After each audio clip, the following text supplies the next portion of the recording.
Your sun's rays are runways for the Afrikaans poetry on my tongue, rhythm and drum play.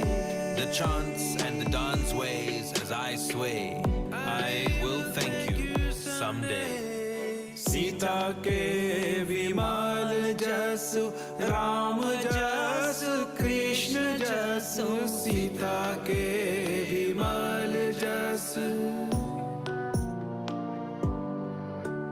Sita के विमल जस राम जस कृष्ण जस मोरे बाप दादा के कहानी रे बतोइया मोरे बाप दादा के कहानी रे बतोइया Come all the way in the humblest of ways when you come as a slave to the land of the brave.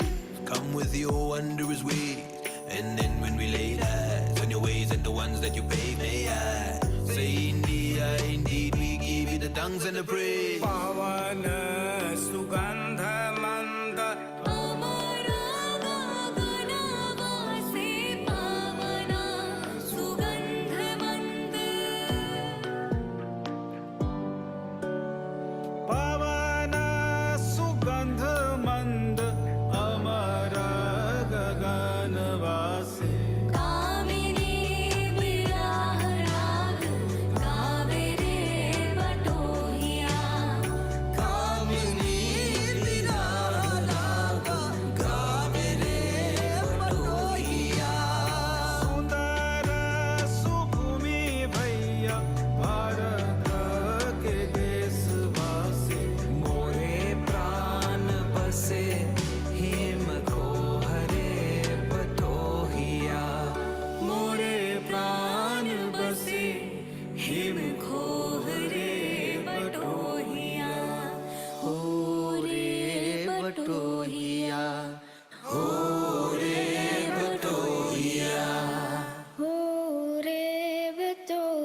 That was simply beautiful.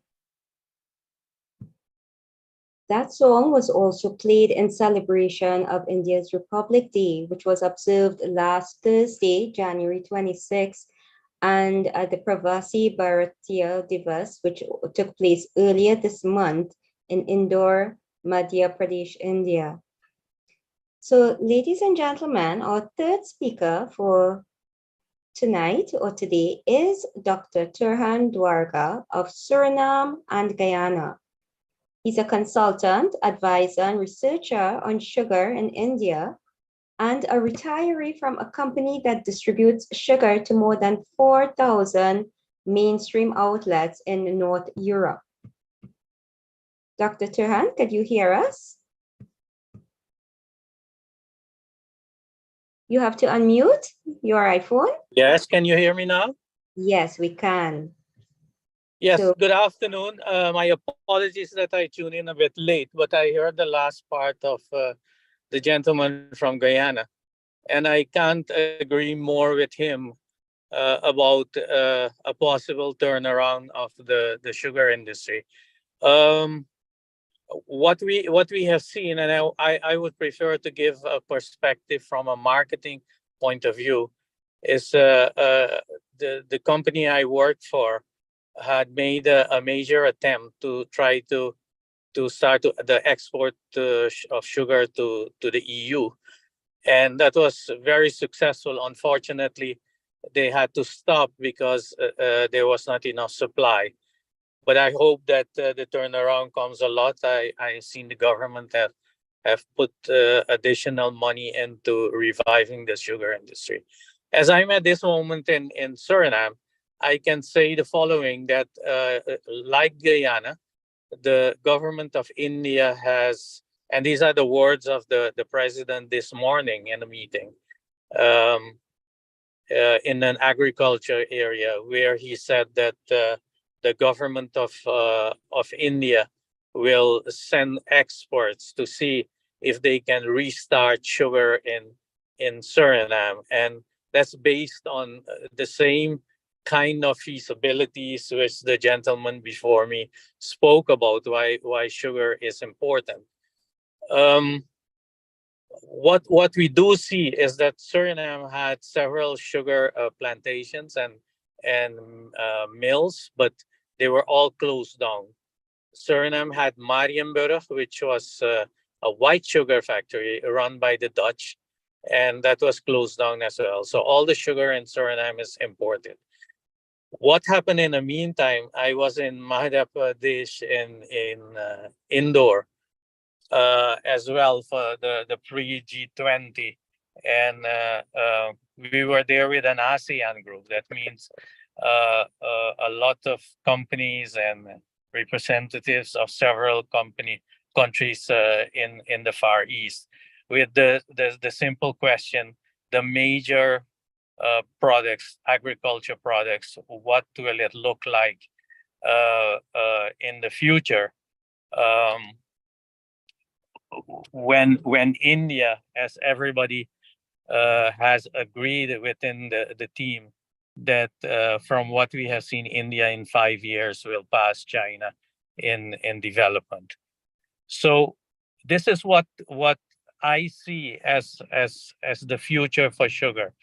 Indeed, sugar will stay there.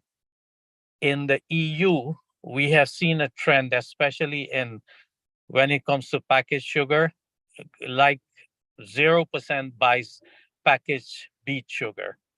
People want what they call raw sugar there, and that is the light color brown sugar, because for whatever reason they believe that the brown color sugar is sugar in the raw. But as all the experts know, I'm not a sugar expert, but I was told that it gets the color because of the contamination, which carries some of the minerals.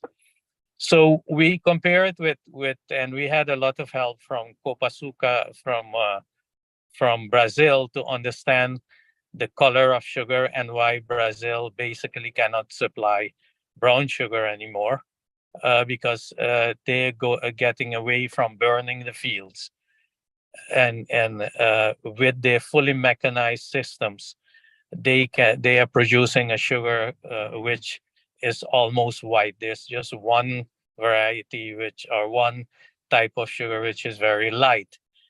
Now, coming to these areas like Suriname, Guyana, who now have oil, and Trinidad is a good example where sugar went down as well. We feel that the way sugar is produced today, if you do not go to a highly mechanized way of producing sugar, nobody will be able to compete with countries like Brazil and so forth and so forth. So in the Suriname situation, where we are involved in looking at it, is looking at the soils, the type of machines which are needed. And of course, Suriname can learn a lot from Guyana, because there they have started mechanization already. As a technical person, I think that the machines they're using have to be adopted for their soils, because the ones they're using, they just import them from other countries, and there's not an engineering team who have adopted them for the soils like in Guyana. Simple things like, why don't they have these self-cleaning shoes and tracks instead of what they're using now? But those are details. So what I want to add to it is that for the diaspora, all our ancestors were taken to all these colonies exactly to produce sugar, because they had that experience and call it stamina and the strength to cut sugar 8 hours a day in the blazing sun in India. So that is what is adopted. Now back to India, because especially from the route from Mumbai to Goa, we took the old road, not the highway, because that is a super highway, just a piece of it. And then we went off because there's several sugar producing areas.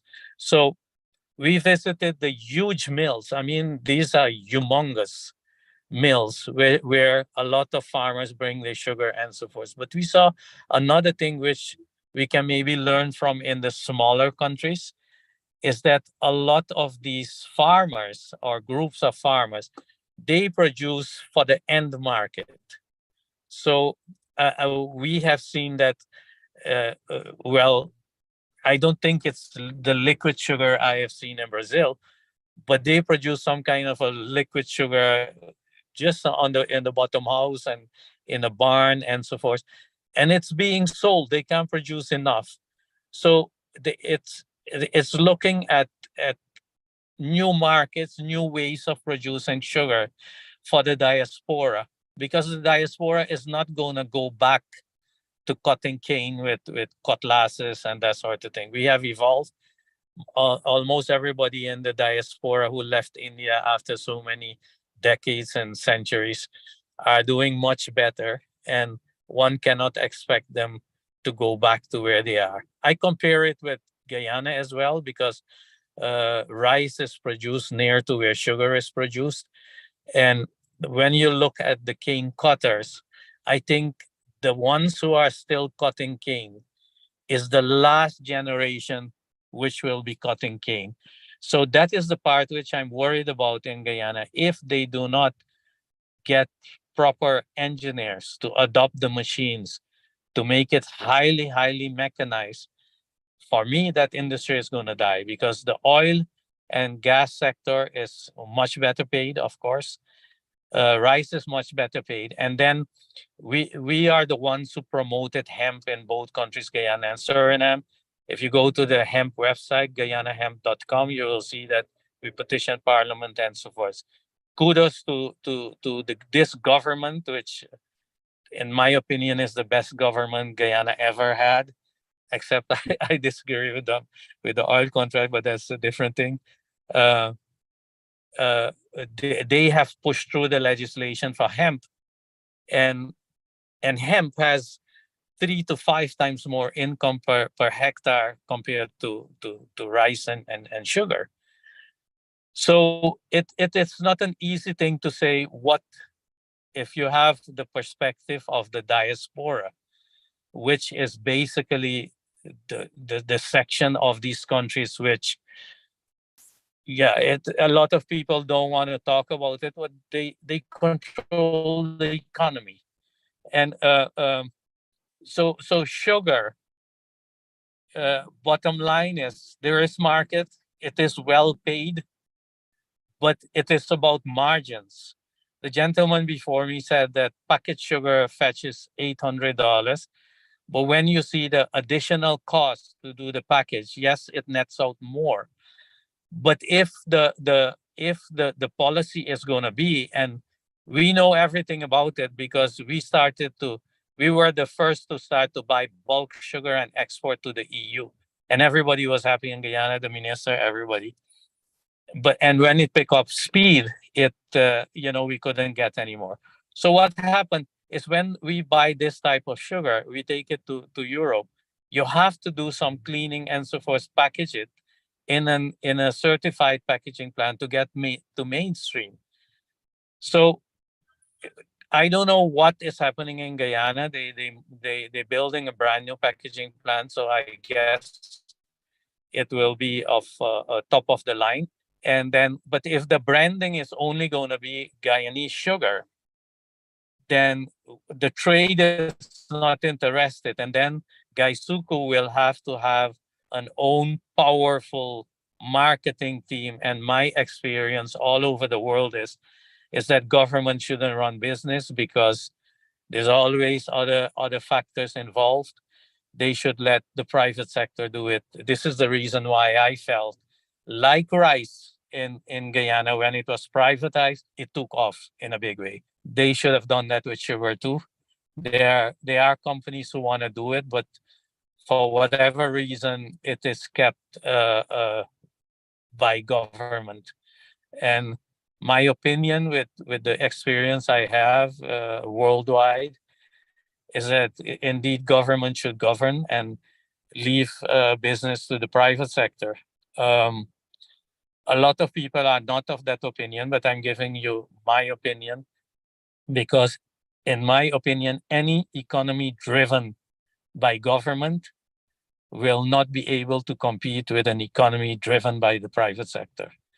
So that is what I can add to the group concerning, because the theme was what does sugar today mean for the diaspora? At least that is how I understood it from Dr. Mahavi. So yes, there is future in it, but it has to be for the diaspora. I'm sure that it will have to be highly mechanized, and the incentives have to be given to people in Indian people, I mean diaspora, to trigger them to want to do this, because it will be a whole new way of producing sugar. And Brazil is a place where you can see how you can modernize. The Dutch are very clever. I have seen several Dutch companies, and that is because I was educated in Holland and I originate from Suriname and Guyana, half and half. So I saw what the Dutch companies are doing in Madhya Pradesh with seed production, with enhancing crops. So I think Suriname, if they couple the Indian technology, we don't know who will be coming. I will be delighted to meet them. And if we can bring in super technology, then that would be a great thing. And maybe they can start sugar again in Suriname. In Suriname, the diaspora for Suriname, for 2 days we had meetings in a rural area where the president was present, and he wants, of course, his major concern is that with the oil and gas that we don't have the Dutch disease manifest itself. So they're looking at how to enhance it in such a way that the crops which we have will be competitive. The other thing for sugar in the diaspora is that the geopolitics. While there is a free trade treaty now with Europe, but Europe is subsidizing land, which is a different form of subsidy. So that is why beet sugar is still around. In America, the sugar is highly subsidized and run by, from what I know, 3 to 4 companies, and that is it. So it's not an easy thing to say whether it has meaning for the diaspora. In conclusion, what I'm saying is that the way sugar is today structured, and Guyana is an exemption, in my opinion, because we have a government who still believes that they can revive it. And given the way they explain it, I think they might be successful. Long term, I don't think it will hold, but that is a personal opinion. So that is my contribution. Thank you, sir, for joining us. And thank you for that insightful presentation. And I'm glad that you were able to join us. I was, because the meetings with the farmers and so I kept out. I apologize. It really slipped me. But it's good Dr. Mohavir gave me a missed call and then it woke me up. So that is why you see me sitting in a vehicle. Well, I'm so glad that you joined us. Thank you so much. Thank you guys so much. And if any questions, I'm here. Okay, fantastic. So we have one more presentation. We advertised Dr. Donny Samlal of Trinidad, but he is unavoidably absent.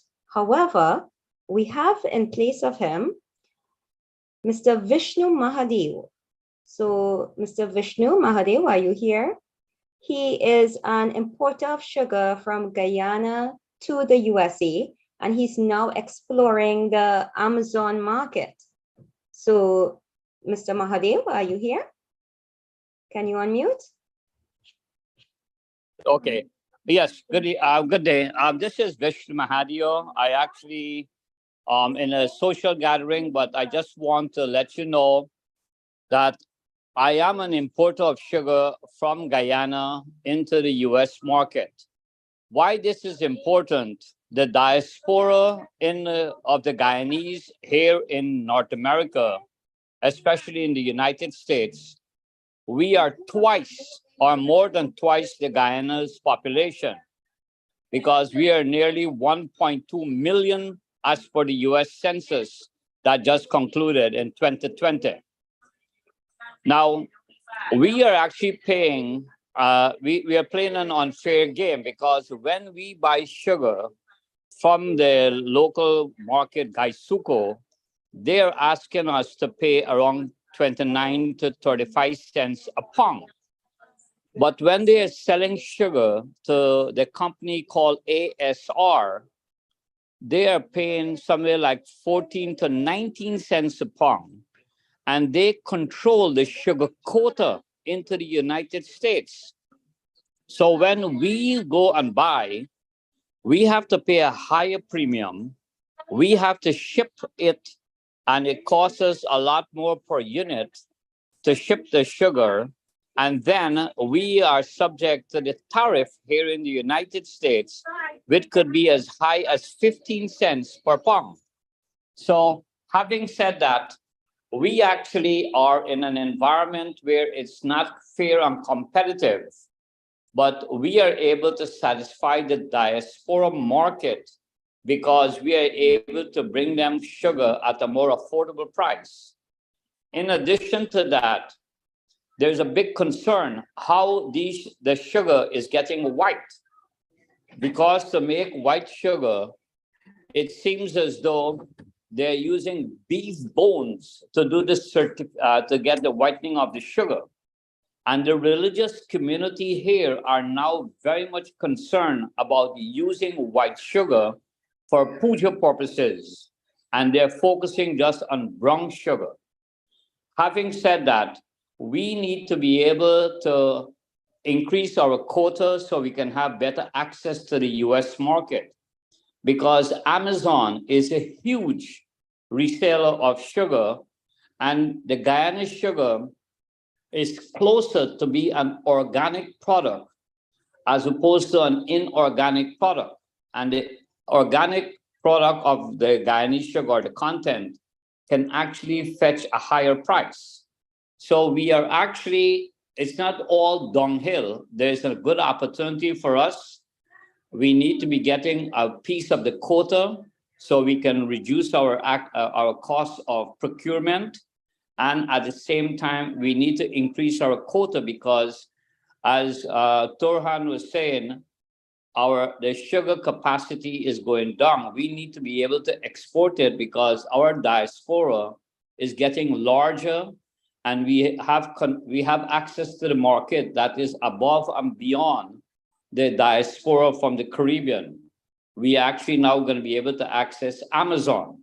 And once we do that, we will look to get at least 80 to 100 tons of sugar per month. And that is about the capacity of Guyana, if they give us all the sugar. So that's where we have this dilemma, and I open myself for questions.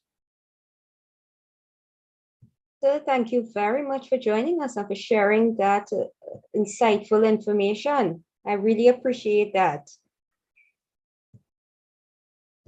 So thank you. You're more than welcome. But I actually have a lot more information I could present, but let's keep this as professional as we can.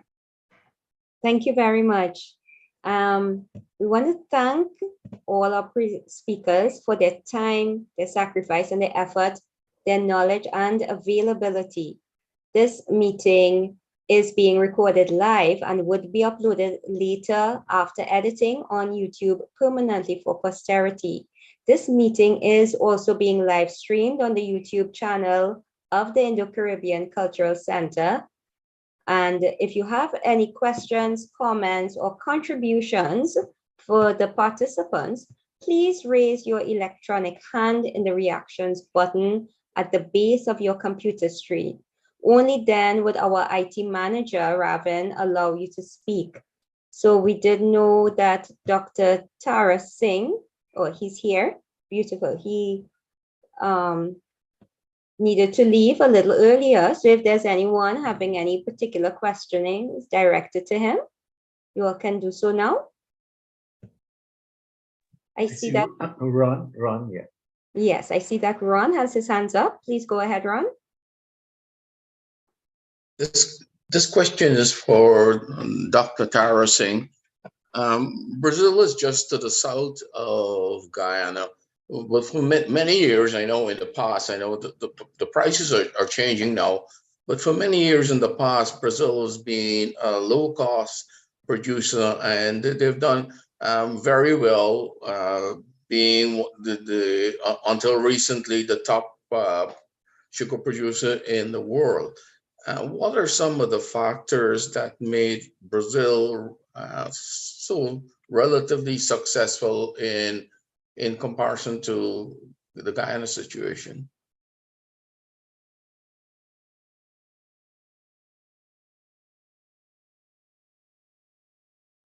He's muted. You have to unmute. We're not hearing you. Tara, yeah. Yeah, I haven't studied that, but what I can suggest, there are a number of reasons. One will be cost of production in Guyana is much higher. As I mentioned before, Guyana cost of production is actually on the average about two to three times more than a country like Brazil or some other efficiently producing country. The other thing is that Guyana, because it's below the level of the sea, you often get floods, and you had some massive floods up to recently as 2001, where over 30% of the sugarcane was thrown out of production. And for you to prepare back those lands, it will take about 2 to 3 years to bring them back to fertility where you can reap cane again. So there's a lag there. That is one factor.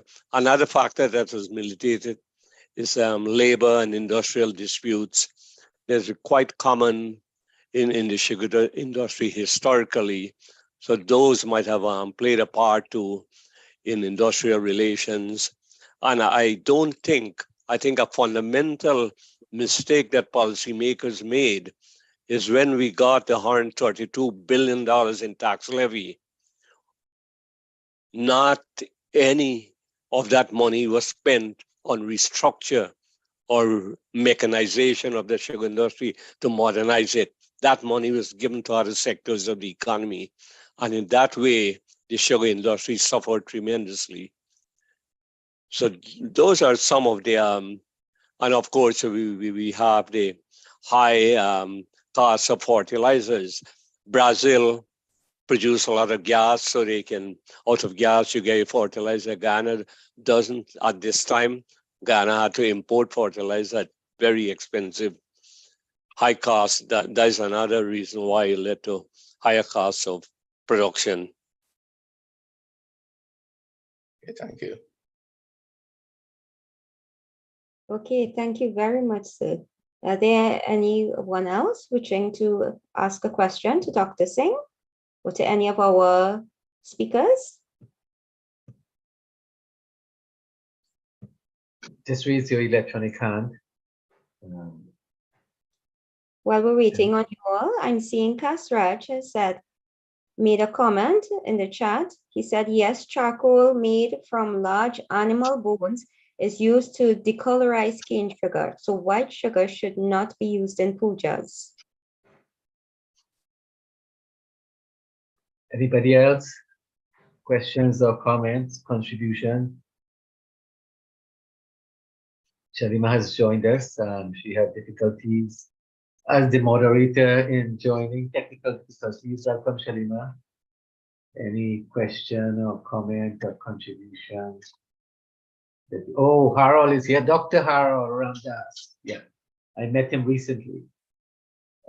Trinidad professor teaching literature in the United States. Yes, Harold, unmute and speak. Yeah. Hi, it's wonderful to be here. Thank you for inviting me. Of course, you know, my grandparents, my people grew sugarcane. The question I'm having, and it may be a little reductive, is I'm seeing a common thread among the panelists that we need to mechanize, we need to sort of consolidate, and we need to sort of compact, become more efficient. In the most basic sense then, what does that do to the to sort of Indian labor, to Indian peasant farmers, small farmers? What exactly does that do to the sort of Indian stake in the sugar industry? I understand the benefits for the industry from a sort of macro perspective, but how does that sort of affect what's sort of happening on the ground for most Indians who were involved or would be involved in the industry?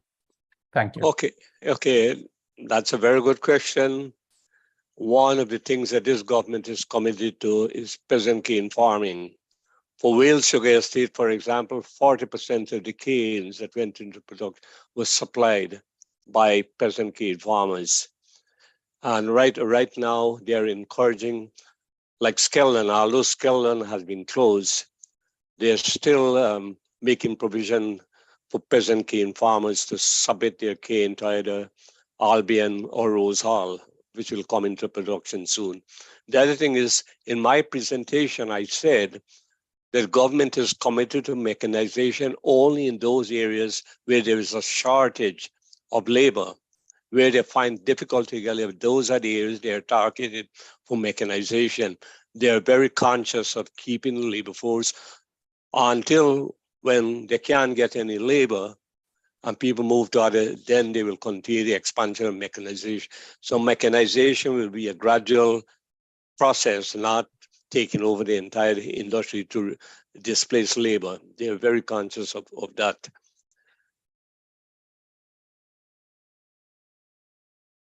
Thank you, sir. Mr. Sami, do you have anything to add to that?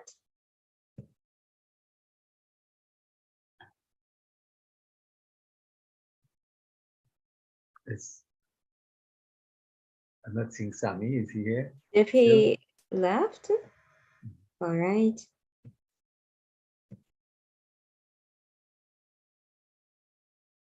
Okay, anybody again?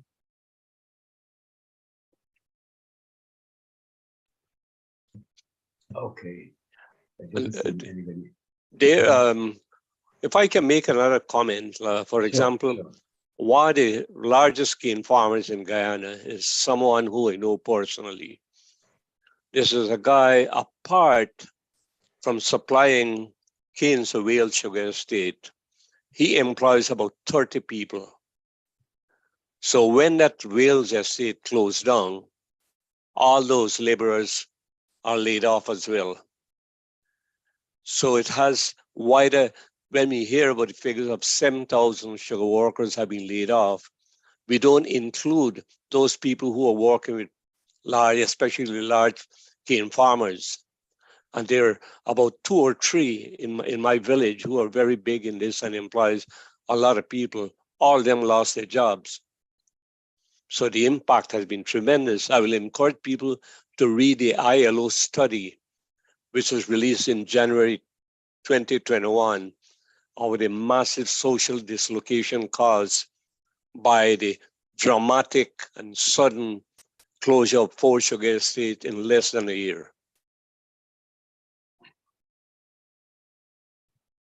Thank you, sir. I'm seeing Ron and Mr. Shamsuddin. Welcome, sir. Mr. Shamsuddin, can we have him first and then Ron? Go ahead. You have to unmute. Okay, can you hear me now? Yes, I Yes. see myself being heard. Hear you. Okay, I had a few questions about the other uses of the sugarcane plant itself. How much is that being looked at in the future of sugarcane? I know Dr. Tara Singh mentioned the energy content about sugarcane, ethanol, and so on. But we know that there are medicinal values for sugarcane itself, for sugar. We know that construction material could be made from the sugarcane plant itself and so many other uses. And I want us now to counteract that in some way to some of the criticisms that are being made about sugar by the medical experts, the medical community. A lot of medical people on YouTube and so on, you see, they say we shouldn't use sugar at all. That is coming out. So what can we say to as a comment for these? The medicinal value, first of all, and then the medical experts against the use of sugar, construction material, and also a little more on the energy aspect of sugarcane, of the sugar plant itself and sugarcane. Well, I know in Ghana, they were speaking about using some of the waste biomass to generate electricity. But in the context of Ghana now, with the gas to shore project coming online, and they're going to harness the Amalia Falls, which will reduce electricity by over 50%. I'm not sure whether they want to pursue that path right now. And with the onset of industrial hemp can give you building materials, a whole set of byproducts, which the government is focusing now. Is a question of opportunity costs, which is better to harness the waste from sugar or to use the new industry, which is industrial hemp, which is coming on stream in Guyana, that Mr. Durga spoke about earlier. So those are things that are grappling. As to doctors saying that sugar is harm, no, sugar is a source of energy. And we have to use sugar, no matter what, whether we are diabetic or not, we have to use sugar. That's a major, sugar is used in many medication, etc. So I would say if you got to use sugar, use it, carefully, don't abuse it.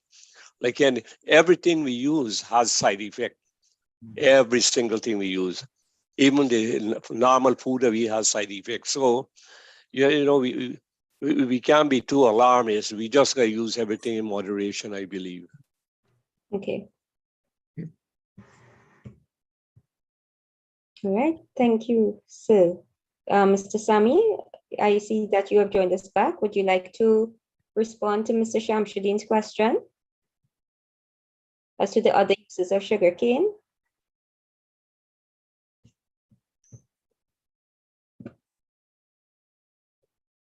Yes, unmute.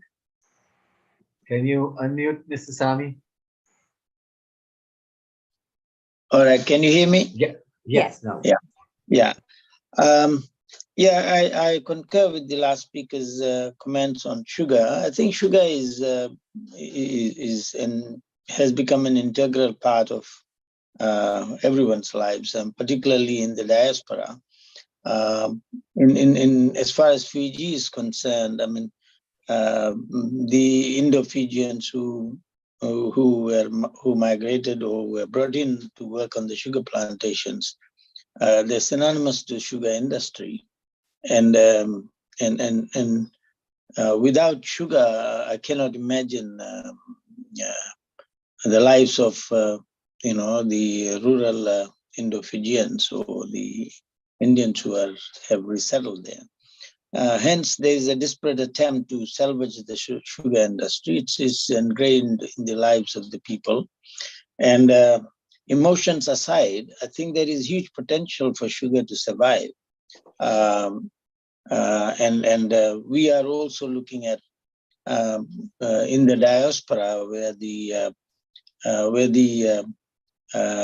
Indians have migrated, like Australia, New Zealand, Canada, United States, even USA and UK. And there is a huge potential for the brand name. I mean, like for Fiji brand name, Fiji raw sugar. In New Zealand, it has taken a wave, and I can't see why it cannot be promoted elsewhere. And sugar can be salvaged. It's a question of whether we will have the same size of an industry. But I believe that we can have a compact industry, much more competitive industry, and to survive. So yes, my view would be that sugar can be salvaged, but there has to be some strong political will on the government's part, and the farmers need to be assisted and supported in achieving the cane productions. And of course, the milling has to be very efficient. So that would be my view. Okay, thank you, sir. Thank you very much.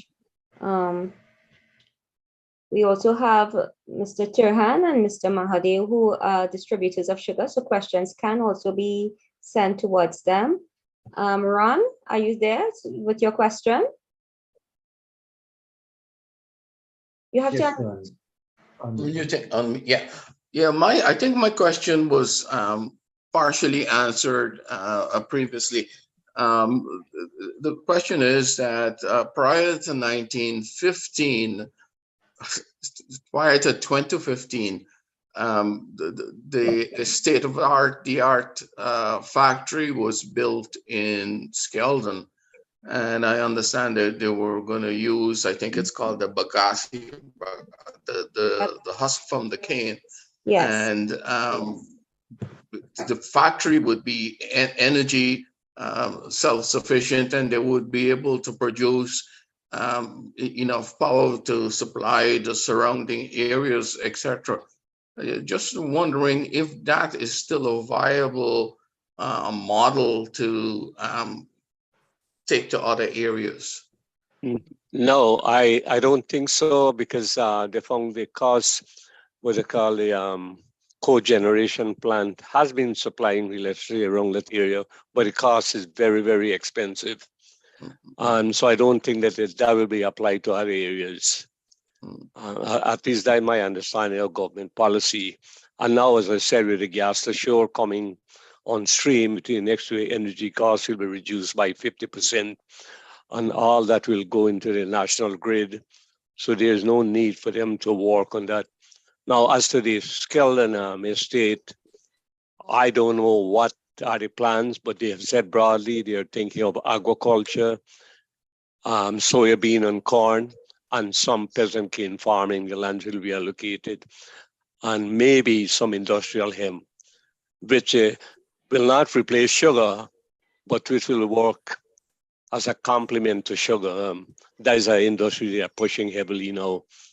And I just want to say something. I forget when one speaker asks about other things that the sugar industry can do. Of course, as I mentioned before in iPlot, there may be some serious consideration to convert from cane sugar to produce sugar to ethanol, which could be used as a solvent in gasoline, in pharmaceutical and alcohol industries, etc. That might be a viable option too, but the government cannot proceed until or unless they conduct a feasibility study into that. Okay. All right. Thank you, sir. We have a question in the chat, and then we'll go to Mr. Rambaran. The question in the chat: what about pesticides usage in cane plantations, which restrict the imports in EU? The French Caribbean are meeting this problem now. Would anyone like to? Yeah. We haven't heard from Tuhan, so Dr. Tuhan, if you want to respond to that. Well, as you know, the rules and regulations of the EU are out of this world. And indeed, for instance, to compare it with rice, they find some traces of some chemical, which was there in the soil for ages, and it's not going away. So it's kind of a threat at this moment for that industry. For sugar, as I have said before, the consumer in the EU, especially in the northern EU, northern part of it, those people are so health conscious. Everybody knows beet sugar it's partly chemically treated, produced, and so forth. And that is the reason why in retail, in the retail store, it's hardly you will see beet sugar because nobody will buy it. But the what they call raw sugar is sold very much. Yeah, the people are willing to pay a premium because understand when you pay Guyana $700 for a ton of bulk sugar, 50 kg bags in containers, you have that high freight. But then the margin in Europe on at the supermarket is 30 to 40%. Otherwise, they don't put it on the shelf. So that gives you an idea what the margins is and what people are willing to pay for health. So anytime I hear that they're spraying and they're doing and this bug and that bug is being sprayed on, it has consequences. And especially the people in Guyana, in other parts, they should try to see where in other countries how they are trying to get away from that by rotating crops. Let me give an example. They just found out in parts of Thailand where the experiment is done that if on the dams of the rice fields you plant hemp, it doesn't affect the rice, but there is 80% less bug infestation. So it's just like having neem plants near to rice growing, but that is more difficult. Hemp is easy because it grows fast. And that knowledge was there, but we have left those ancient knowledge we had for the more Western way of doing things. Let me give you an example. My mother, when she would buy a bag of rice, there was a barrel, and she goes in the yard and she pick these branches of neem and she puts it in the barrel, and we never have weevils. Today we're using foxtoxin and God knows metal bromide, which are all very bad for health. So the chemical factor is a real factor. You know, every spraying, everything you do is bad and will influence your market. And today with tracking crops, in Europe, we are now so far, and the first experiment is being done in Suriname, where, for instance, when the field is sown with seed for rice, they have a way of barcoding that field. That field is then what is used in it, where it is processed, how the storage is, and that whole history has to go with the shipped rice. We are now already preparing for that because that is what the future is going to look like. So the chemical part, if that is what the person wanted to know, it is a real worrisome factor. Thank you, sir. So our last question will be Mr. Jawala Rambaran. Please unmute and you can ask your question.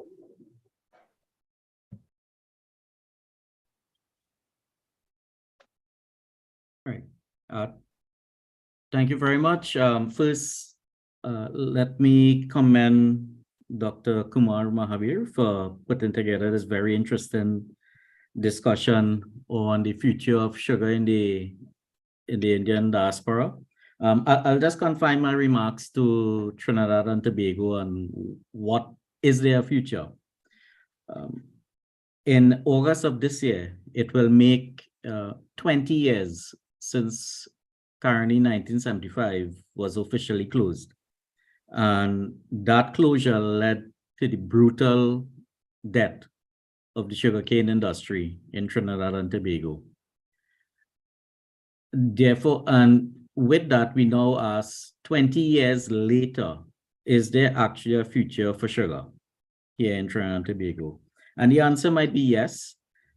If we look at since the closure of Carney, we've imported close to about $1 billion worth of sugar and sugar imports. And I see some eyebrows are raising.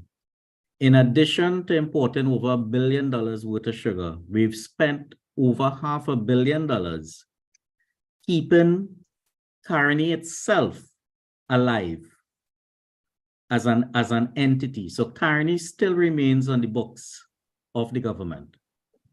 So whatever all the arguments that were put forward, all the economic arguments that were put forward in respect of closing the sugar industry really holds no merit when one starts to look at these numbers. And if we were to only simply say, well, then let us simply look at a sugar model, a business model that really just caters to domestic consumption. And therefore, we will start to save on the limited foreign exchange that we have available. And we'll now be able to also start to provide jobs and, and resurrect an industry that I think has significant potential. I see in the comment, Kashraj has said that Sugarcane is the future in TNT. Financial consultant Vade Siram insists, yes, Vade is actually showing that in a very small way, you can actually produce and sell sugar on a very profitable basis. He's doing that at his family estate in Inverness and Princestown. And he's not only looking at what we know as generally sugar itself, but he's actually producing jaggery and sugarcane juice. So he has actually diversified the product and moved up the value chain. And that is the sort of business model that we need to think of when we start thinking about, is there a future for sugar in Trinidad and Tobago? One, it must be private sector driven. Two, it must be at a scale that really essentially looks at the domestic market. I don't think we're at the point where we can start thinking about sugar for export. And three, where we look at moving up the value added, the agricultural value added chain, where there's a lot more product diversity, better price, and have the opportunity to really resurrect an industry. And that was the industry that brought our ancestors here and is really a major reason why we're all here. So thank you very much for that. Okay, thank you very much, sir. And for those who do not know, Mr. Rambaran was a former central bank governor of Trinidad and Tobago. So thank you very much for joining us. Yes, there was a question from Jay. And Dr. Kumar Mahabir stated, we tried to get speakers from South Africa and Belize, but were unsuccessful. Turhan, yes, please, I see your hand is raised. Go ahead. Yes, I want to add to, I can't disagree with the previous speaker, because in my opinion, from everything I know in the trade, that's the way to go. You need to push the private sector, and where necessary, help them, and look for those niche markets, because people will use sugar. I'm against protectionism in the sense that you should not. Free trade is a good thing, but when it comes to things like sugar, or when countries have arable land, but you can't compete to the mega producers, what you can do for the country and their people is that make sure that your domestic market is protected. And for instance, in CARICOM, that is regulated with certain percentage. But the incentives and the knowledge the people should have to be able to go to those smaller scaled industries is not being promoted by successive governments. For instance, Guyana is one of the criticism I have. They hold on to something which, well, they have experts and they have very qualified experts. So I will be the last to say that what they're saying is not feasible. All I can say is time will tell. But what I do look is at the history of how sugar is. And this is what I want to say in closing, because I'm very adamant about that. Our ancestors came as half slaves. They work hard and so forth. The new generation is not going to make that efforts because they do have alternatives. And they will not do that. That is why I say in Guyana, I think it's the last generation will cut sugar the way they do it. So mechanization also for the smaller industries, you understand? And smart things. That is what is important. Why make a crystal out of the sugar?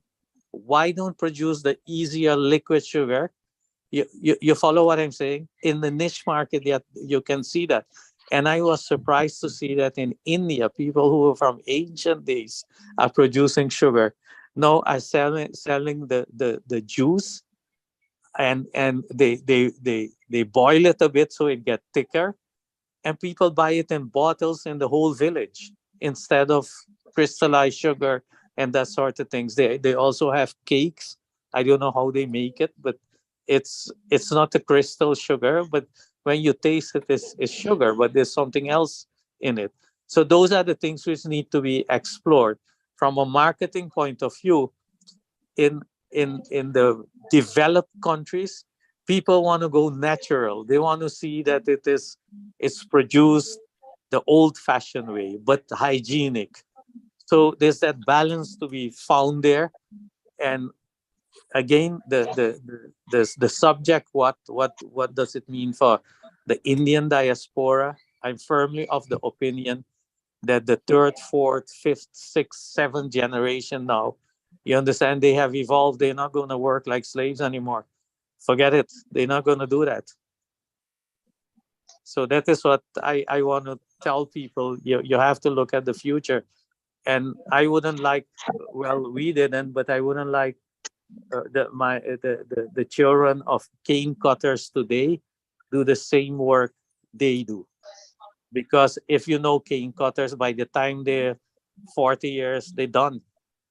Their back is broken. They have all kind of disease, and now they can the little money save, if there's not a good medical system, which they don't have.